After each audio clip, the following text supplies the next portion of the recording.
Hello everyone, I'm Don Pratt, host of a show here on Rogers TV where we give you a perspective of police in your community. Welcome to Policing York Region. Today we're going to be talking about financial frauds. Actually, we're going to be talking about all different types of frauds with Detective Sergeant Mike Elliott. Mike, thanks so much for being on the show. Thanks for having me here today. It's been a couple of years. Yep. Yeah, as I was just explaining, in the interim we've had some opportunities of talking to auto cargo and that kind of thing, but.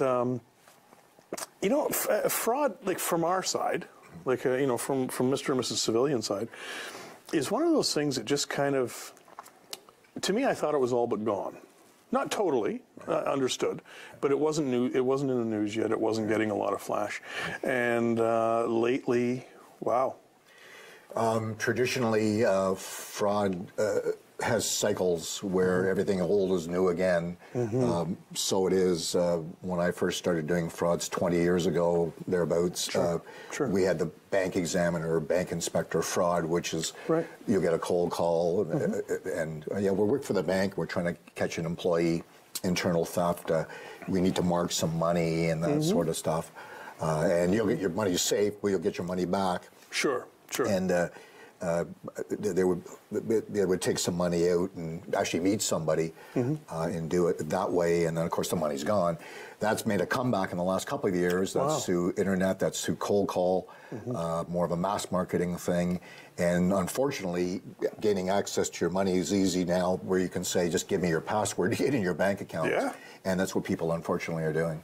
Yeah, no, we're warned. We see the warnings, we hear the warnings. We're warned of exactly the same thing. If your bank calls, if your bank sends you an email, you have their number, you have their contact information, you reach out to them. Almost guaranteed that it's not your bank.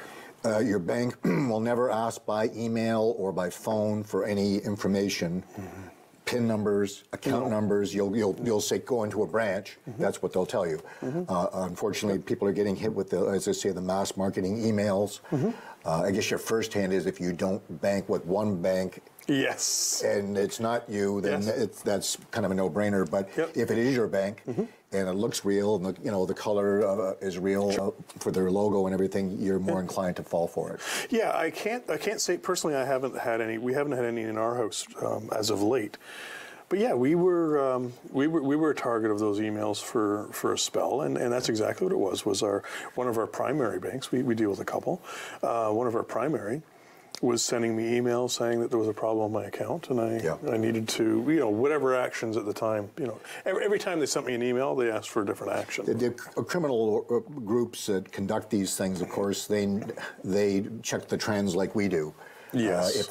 If one thing is stopped working and we're not getting return on investment, if you will, from all the calls we're putting in, let's switch to something else. So they keep their finger on the pulse too. Yes, and actually, as you're saying that, I'm remembering that from our initial conversation a couple of years ago, that as much as obviously York Regional Police is doing what they can to stay ahead of the curve, and they do a tremendous job at it, so are the criminals. If you think about it, theirs is pure profit-driven. Their overhead is almost nil, and they don't have to declare taxes on their earnings. No.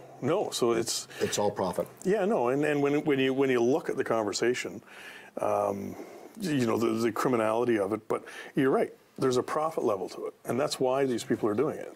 We find traditionally different organized criminal groups use financial frauds to finance other things, and I think we mentioned that the last time we met. Yes. That's firearms, that's drugs, their involvement with human trafficking, that sort of thing. So No, and when we were talking about the different types of frauds, I mean, to me, it actually sounds like it's almost an endless list. It really is, as I said earlier, from A to Z and everything in between, and we'd be here a week just going through all the stuff, but I read all the frauds that come through the region that come into my unit before they get sent out, or we keep investigate under our mandate. And there's definite trends over the last 6 months. I think I mentioned the rise in computer-based frauds has really taken off. Well, we have a device sitting here on the table where this was a topic of conversation. Yeah, I mean, this is a couple of years ago. Our good old friend. It still hasn't really gone away. This is our altered PIN pad. Yes. from which you, Sure. you know, can gather. Yeah, people. credit card I data. believe it was called skimming. Skimming. Yeah. These are little things like little overlays that go onto the machines, and this is still used. Okay. Again, they still use this, but they're leaning more now towards identity, what they call synthetic. You're getting information from different sources and putting together something. So the reason I wanted to show the viewers is that we only have one or two little pieces of propped equipment, and just like you said, because everything is gone cyber. Yeah, I get it. This is still around. Yeah. But even early on in our conversation, we're talking about they were emails or. We used to do search warrants on credit card labs, and that would be an entire room of credit cards and with all the equipment and embossers to make a real-looking credit card. We still see that sometimes. More and more, though, what they're doing is just getting the data, putting it on a white piece of plastic, and of course that can be used at a lot of locations, gasoline and different things. And our merchants here in York Region are in serious risk of these card numbers being used, and of course they're not seeing the credit card. Sure. So there's many thousands of dollars being lost by our local businesses here in York. Yeah, no. Well, we had somebody right in our own household. They did get skimmed. A simple practice of I stopped it for gas, and found later that he was missing several $100s out of his account. Yeah. Right. That's the kind of thing that again report that to us, and we can work with the financial institutions to figure out who's putting these on, and we've had some success in tracking those people down. They're at least involves some human contact, whereas the identity theft stuff, and if it's computer-based, there isn't that contact. There's that anonymity that makes it that much tougher. That's right, and that's just it. Like we were talking ahead of the show too about the way that things have evolved, the way that things have changed. Your door-to-door canvasser, I believe they're still there. I'm not sure. Are they as prevalent? It's very, very rare now. We've had a couple, and we do remind people again with door-to-door sales of people, everything. I'm from a particular gas company or service company that way. A lot of these places don't go door-to-door, so you're encouraged not to let people into your home. Don't show them your bill. No. Don't let them walk through your place. Because then people are finding they're signed up to contracts. So it's yeah, that was very prevalent there a couple of years ago. Not so much now. I better be careful what I say. I may jinx it. Yeah, no. Understood. Again, a cyclical nature. They'll move to again the online-based stuff. I can tell you one phrase that's been adopted in our house, and this is by my own wife, is if I don't know you're coming, I'm not answering the door. Yeah, I agree. And that was, I'm going to say that was largely promoted by these door-to-door scams. We actually knew people personally that had ended up on hot water tank contracts that they're never going to get out of, and similar, right? Again, typically, though not always, targeted at our new Canadians. Yes, very much so, senior citizens. But if it's not door-to-door, then it's by telephone or by email. Again, these groups are constantly probing for weak spots. Yeah, absolutely. And like you said, you've got to report this stuff because without that reporting mechanism, how do you know where to look, right? Yeah, I mean, people will often think, don't bother to report it to the police because what are they going to do? And the answer is we can't catch everybody. That's true. No, but if we don't have the information to start a trend and have our crime analyst look at what's going on, then we can't do anything, certainly. No, and I remember I was chatting with one lady. She's local here. She was a former. She was very heavily engaged in community engagement with York Regional Police, and she called me on an account. She said that this is what happened. I said, you really need to report this. She says, yeah, but I look like an idiot. You just touched on a big thing, Don, that is going on with people that they feel stupid and they don't want to share. That's very much with seniors, not just seniors. No. I mentioned a little earlier before we were on air about the romance scam, the rise of the romance scam. That's taken wings, and it's getting more prevalent now. and people are losing a lot of money, and we're talking life savings. So how does a romance scam work? Typically, it's women, and it is mostly women. Occasionally, it's some of the guys, but it's mostly females, and they're getting on dating sites. They're maybe a little older, recently divorced, widowed, whatever the case may be. Okay. And they're putting out their profile, and amazingly, they're getting back profile hits that are identical to their, and that must, you know, what they've put out, and of course it must maybe be, could be Mr. Right. And the problem is, of course, the groups are tailoring their response. So they're telling you exactly what you want to hear, and their trust level gets built, and then it usually start with, I want to come and see you, but I'm in a hospital, I have to pay a hospital bill. Yes. Look after that, and I can fly and over. I'll come send me out your and see ticket. you. Send me money for a ticket to come to Canada. And you know, they're brought along, they're groomed, you know, very much to gain trust. Yep. Maybe over a few months. Yep. And then more money, and then it just stops. That's incredible. We've had people go to the airport. And they're good at it. And they're very good at it. That's pure psychology. Folks, we'll be right back after these messages.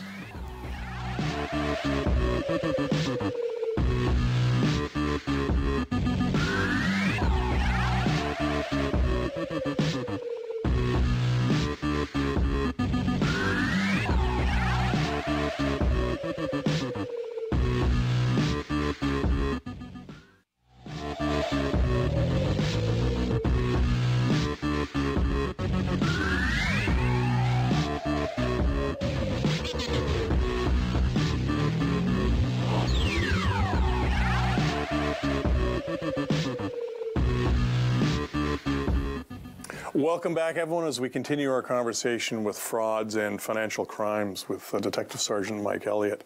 As you see in the first segment of this show, just kind of flew by, and we both still have pages upon pages of notes. So I guess really what I'm looking to do is pick on some of the primary or what, I don't even know if primary is the right word, but what are out there right now. To me, one of the most prevalent is social media. Yes. And the fears that it brings. I mean, unfortunately, I'm not in the social media land. I do a little bit. Yeah. It's the one thing that a lot of people do today, and it's got some great positive elements to it, and keeping in touch with friends and family, and sharing those great photos. Yeah. Unfortunately, as I say, it is also subject, because of the anonymous nature of the thing, to groups that are combing through this information. Yes. Finding it about things out about you that you might not normally share, like with somebody on a phone. Yeah. But if they can pop on there and say there's a friend request, for an example, and you're clicking on different things, you will be amazed how much they can gather from you. And as a result, they know you're out of town. Sure. We mentioned if you're the owner of a company and I'm away, they have means of getting a hold of your company and saying, oh, hi, it's Don. I owe X money to so-and-so, wire it. And, well, I can tell you, you know, I'm sure that this was a spin-off of social media. A good friend of mine had gone away for a short spell. He was gone away for 5 or 6 days. And I actually got an email saying that he was in financial distress. He'd been injured. And, you know, they pinned it. Like, they knew, you know, they'd obviously followed him, because they gave me enough information that I actually followed up. Now, I didn't submit any money. I actually went through the police. Yes. Because I personally wouldn't have known how to handle it. You said something there, Don, that actually a lot of people think, and they figure it must be true. I would think that times when people are actually physically observing somebody is probably next to nil. But because they've got access into your social contacts, they can, more recently, like I say, we're getting people directed to these Bitcoin machines. Yes. Both here in New York. Not something I'm terribly familiar with. It's the what's been around for a few years now, but the whole cyber currency thing is something we're trying to make inroads into by way of doing investigations. We've put posters up in all the locations here in York region, and it's worked quite a few times, where somebody has gone in, they're just rot, and they've got a big pile of money, and they're ready to shove this money into a machine, and the store person has said, you know, what are you here for? And that saved many tens of thousands of dollars that would otherwise be gone. The chief, when some of my people were out a couple years ago, doing it at those locations with these bitcoins. It's not like an ATM. It's not a bank, right? You put the money in, it turns digital, and it's... So it is virtual money. It's virtual currency. It's something we're all trying to get our heads around, I think, collectively, but it's not like it ends up in a bank account in a traditional sense. So, no. But here again, to point out, any government agency, or whether it's from a bank or whatever it may be, is not going to ask you to pay anything in Bitcoin. No. Because that's still out there with the CRA and the immigration scam. Well, and that's kind of a whole envelope unto itself, is the beware of who's asking for money. Yes. Right. You know, we talked about, you know, I shared that a friend of mine, you know, I was told that he was in financial distress overseas. You do need to be aware of that. Unfortunately, there is bad guys out there that hone their experience on this stuff. As I've said, this is large-scale, industrial-sized fraud, and really on a global level. The same scams, you've heard of the call centers in India that have been recently shut down. It doesn't take much for them to get back up running again. No, and I understand some of those actually are back up and running again, to some degree. Yeah, so we understand. We, of course, are interested in tying it back to any of these locations that may be either in York or certainly within the GTA, and doing investigations that way. But while we're working on that, we're urging people to please be careful of what they're doing and who they're giving information to. Well, we did have an email come into our home in recent weeks, and it was a purchase. It was with reference to a purchase that was made probably a year ago. Yep.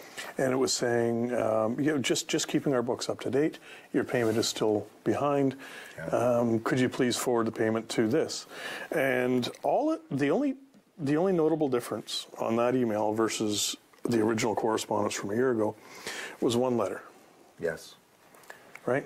You usually see something in and I've received a few recently, it's the phraseology of it and the missing words, and it's not professional. No. And so a professional business is going to send a professional-looking letter or email. Yes. Well, no, that's so true, Mike, because one of the very first emails that I got, there was so many grammatical and spelling errors in it. It was actually laughable. Yeah, no, for sure. I mean, we all make mistakes, but as a business, you're not going to send an email or correspondence. No. It used to be by letter, of course. We got everything by mail. That's right. Now, again, it's the old email. It doesn't take much, really, depending if you're combing through your emails to start clicking on things, which usually opens up a program to go through certain information on your computer. And that's something that people need to be aware of. You know, when we talk about the whole cyber crime piece, is you're not just opening an email. Chances are you're opening a program that is now embedded on your computer. Yeah, that's true. And some of those programs can be absolutely detrimental. They're completely benign. It doesn't set off bells and whistles, but it's quietly extracting certain information that is fed back to these groups that use that information to go back. You mentioned your friend, you know, in a social setting, whether away on vacation or getting just to know just a little bit about you, and you might get a call even confirming that information. Absolutely. Are you using your credit card at such and such a location, or did you? No, I've got the calls. Yeah, sure. And it's can you confirm your credit card number and your SIN number and your date of birth? That's right. No, because I know a bank won't do that over the phone. No, and for that matter, neither will York Regional Police. Neither will the federal or provincial government. Well, here again, many of these things are, you know, saying this is the York Regional Police, this is the RCMP, or whatever other police. We've had those. We don't enforce the Canada Revenue Act or with the CRA that way. No. There's a process. If you owe money to the government, there's a process. Yeah. It's not the police are going to haul you away in handcuffs that day. No. Or ever, really. Yeah. Yeah. That would be a process that you'd be prosecuted. There is a process that they go through, Yeah. and I think that kind of sums it up. That policing agencies are not responsible for collecting taxes. No, we are not. Period. Nor getting people. Nor enforcing it. Nor enforcing it that way. We will assist in certain settings to do warrants on businesses that CRA maybe is looking into, but that's way down the road. You're going to have notification well ahead of that. Yeah, no. So, when we're talking, we touched on it. I just want to get back to it. Yep. The immigration and CRA scams. So, that's exactly how it works. Is you'll get a call, an email, or something that you're behind in your taxes, and if you want to deal with this today, we can do so. If you don't, then you're gonna have a bad day. This 3 years ago was really going. They were going at it very, very hard. It's dropped a little bit, but again, aimed at our new Canadians within the region. Although not just, but it's real enough for somebody to think it could be real, and that's all it takes. You earlier on in the first segment, you mentioned that some people, or rather these criminals, they're looking for weak spots. Absolutely. So they've clearly identified seniors that may not be quite as in tune with the whole cyber piece, and of course the newcomers that are also. Many people in our region may come from a country where police corruption is rampant. Governments are corrupt, and the only way you get through the day is by paying monies to various people to keep out of jail. So if you play on that, then it makes it a whole lot easier. You touched on something briefly there with the grandson or the emergency scam, as we call it. Yes. That still hasn't gone away. Oh, wow. And that is traditionally aimed at our senior citizens. So yeah, it's typically, I think we were starting to coin it as the grandparent call. Grandparent call could be morphed into an emergency type call, but typically it's son or it's a grandson. I'm in jail.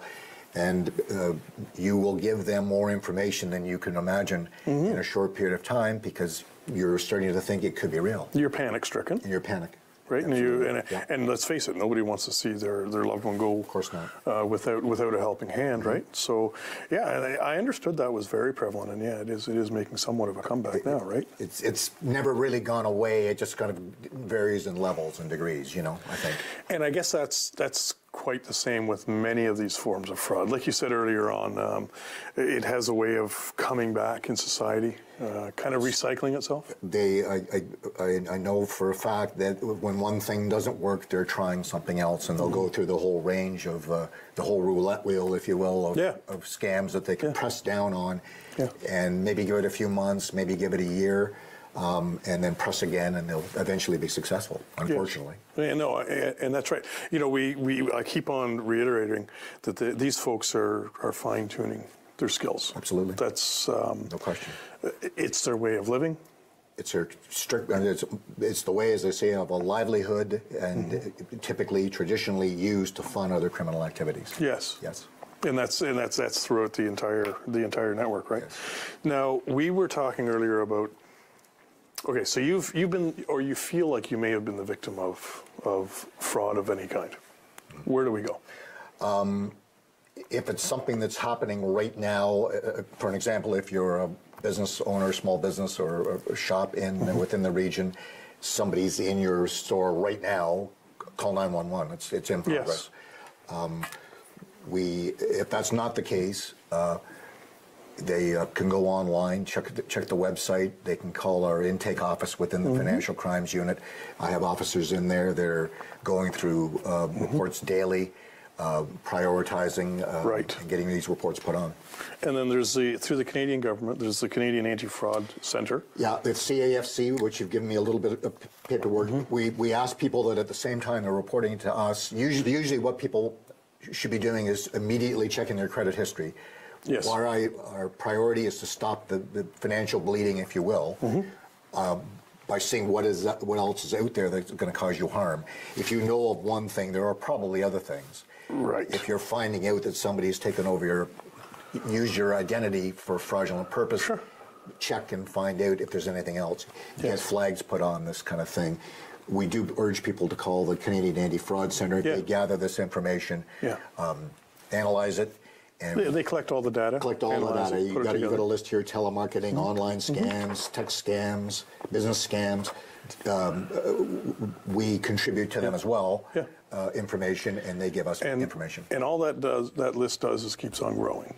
Keeps on growing with a type, and they can talk about trends, and very helpful when we're sitting and we're trying to determine some resources. Wow, like that's a tremendous amount of information, and like we said before, we could go on for a long time, but we'll end it there, and we will pick this up another time. Folks, that wraps up this episode of Policing York Region. It's been great having you. Look forward to seeing you again.